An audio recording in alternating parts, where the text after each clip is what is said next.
KaraokeBooks. Notre-Dame de Paris. Victor Hugo. Translated by Isabel F. Hapgood. Book 2. Chapter 5. Result of the dangers. Gringoire, thoroughly stunned by his fall, remained on the pavement in front of the Holy Virgin at the street corner. Little by little, he regained his senses. At first, for several minutes, he was floating in a sort of half-somnolent reverie, which was not without its charm, in which aerial figures of the gypsy and her goat were coupled with Quasimodo's heavy fist. This state lasted but a short time. A decidedly vivid sensation of cold in the part of his body which was in contact with the pavement, suddenly aroused him and caused his spirit to return to the surface. "Whence comes this chill?" he said abruptly, to himself. He then perceived that he was lying half in the middle of the gutter. "That devil of a hunchbacked Cyclops," he muttered between his teeth, and he tried to rise. But he was too much dazed and bruised. He was forced to remain where he was. Moreover, his hand was tolerably free. He stopped up his nose and resigned himself. "The mud of Paris," he said to himself, for decidedly he thought that he was sure that the gutter would prove his refuge for the night. And what can one do in a refuge, except dream? The mud of Paris is particularly stinking. It must contain a great deal of volatile and nitric salts. That, moreover, is the opinion of Master Nicholas Flamel, and of the alchemists. The word alchemist suddenly suggested to his mind the idea of Archdeacon Claude Frollo. He recalled the violent scene which he had just witnessed in part. That the gypsy was struggling with two men, that Quasimodo had a companion, and the morose and haughty face of the archdeacon passed confusedly through his memory. That would be strange, he said to himself.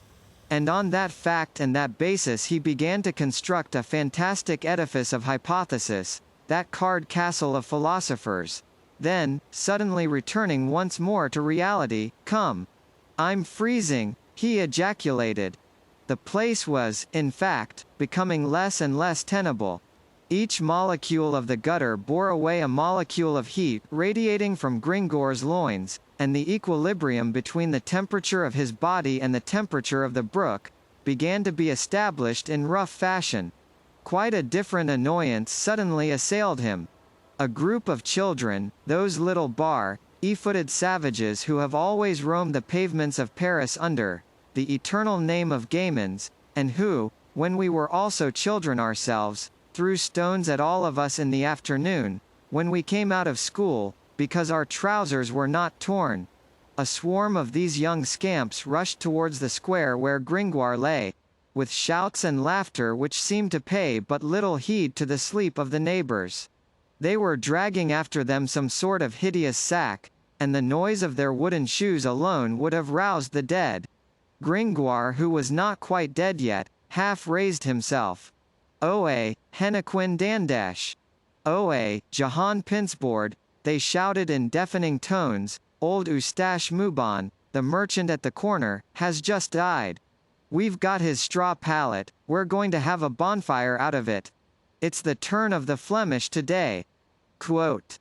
And behold, they flung the pallet directly upon Gringoire, beside whom they had arrived, without espying him.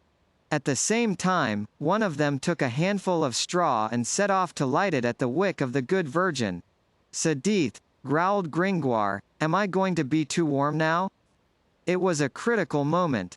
He was caught between fire and water. He made a superhuman effort, the effort of a counterfeiter of money who is on the point of being boiled, and who seeks to escape.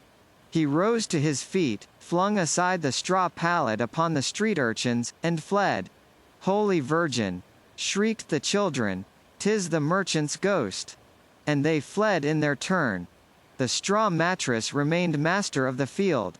Belfort, Father Le Juge, and Carozet affirm that it was picked up on the morrow, with great pomp, by the clergy of the quarter, and borne to the treasury of the Church of St. Opportune, where the sacristan, even as late as 1789, earned a tolerably handsome revenue out of the great miracle of the statue of the Virgin at the corner of the Rue Mauconseil, which had, by its mere presence, on the memorable night between the 6th and 7th of January, 1482, exorcised the defunct Eustache Moubon, who, in order to play a trick on the devil, had at his death maliciously concealed his soul in his straw pallet.